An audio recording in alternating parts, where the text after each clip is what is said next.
आप कितना अत्याचार करेंगे।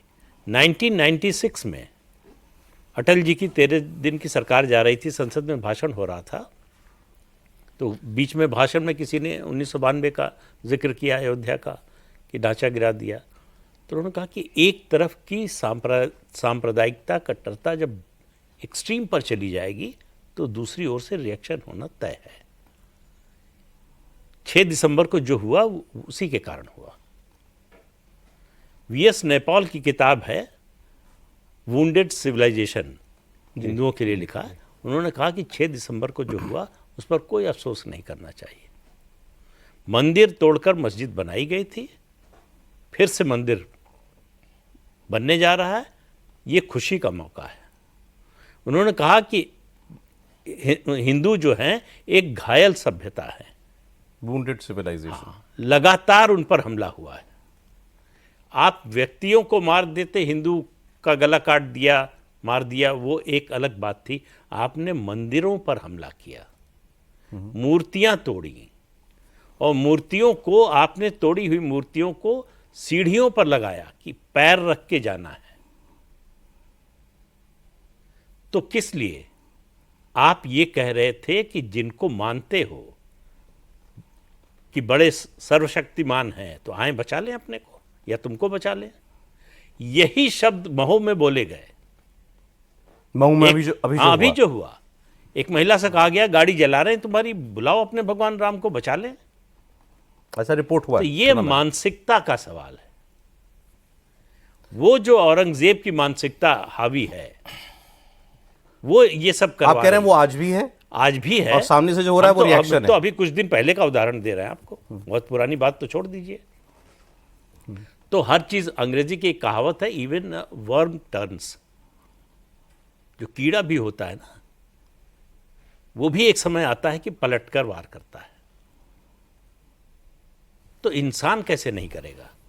अभी आपने जो मंदिरों वाली बात की, क्यों बर्दाश्त करेगा? मंदिरों वाली बात की, मैं इस पर फैज साहब का रिएक्शन जानना चाह रहा। सर एक बार पूछ लूँ? हाँ, ये जो अयोध्या का फैसला आ गया, काशी में अभी दिख रहा है कि सामने मस्जिद है और वहाँ सर्वे वगैरह चल रहा है, अभी उसमें जाने आगे क्या होगा। मथुरा में अभी कोर्ट में मामला गया है, वहाँ मामला अभी कुछ बढ़ेगा तो देखते हैं अभी से। लेकिन आप देखें, अयोध्या के फैसले के बाद से ओवैसी साहब या और लोगों ने कहना शुरू कर दिया, बस अब एक और मस्जिद नहीं, अब कोई मस्जिद शहीद नहीं की जाएगी, अब कोई मस्जिद नहीं दी जाएगी। और वो अयोध्या के फैसले को भी ये मानते हैं कि ये आपने हिंदुओं को खुश करने के लिए दे दिया। चलो ठीक है, सुप्रीम कोर्ट ने, हमने मान तो लिया, लेकिन फिर इंसाफ नहीं किया। चलिए, आपका चूंकि शो है इसलिए आपकी मजबूरी है कि ओवैसी को साहब कहना। वैसे जो व्यक्ति विध्वंस करे, दंगे फसाद करे, कुरान शरीफ कहता है कि दुनिया में फसाद करने वाले लोगों को अल्लाह पसंद नहीं करता, तो मैं तो साहब कहना उसको अच्छा मुझे नहीं लगता है। लेकिन चूंकि आपका शो है, वो आपका शिष्टाचार है, मैं इसलिए आपको प्रणाम कर रहा हूँ, कुछ गलत नहीं कह रहा हूँ आपको। लेकिन वैसी फसाद फैलाने वाली सारी मानसिकता लेकर चल रहा है, ये अब से नहीं चल रहे। मैंने आपको बताया कि 1947 में रज़ाकारों ने, जो इनके दादाजी हुआ करते थे, इन लोगों ने हैदराबाद को, और हैदराबाद उस समय ये हैदराबाद नहीं था, पूरा तेलंगाना और आंध्र प्रदेश हैदराबाद कहलाता था, इसको पाकिस्तान में मिलाने के लिए इन लोगों ने युद्ध किया था। दिल्ली युद्ध लड़ने चले गए थे, सरदार वल्लभ भाई पटेल को भारत के खिलाफ युद्ध छेड़ने की धमकी देने चले गए थे। ऑपरेशन पोलो चलाकर सरदार वल्लभ भाई पटेल ने इनकी वो कुटाई की मैं क्या बताऊं। इनका पैजामा आगे से पीला और पीछे से गीला हो गया था। तब हैदराबाद भारत में है।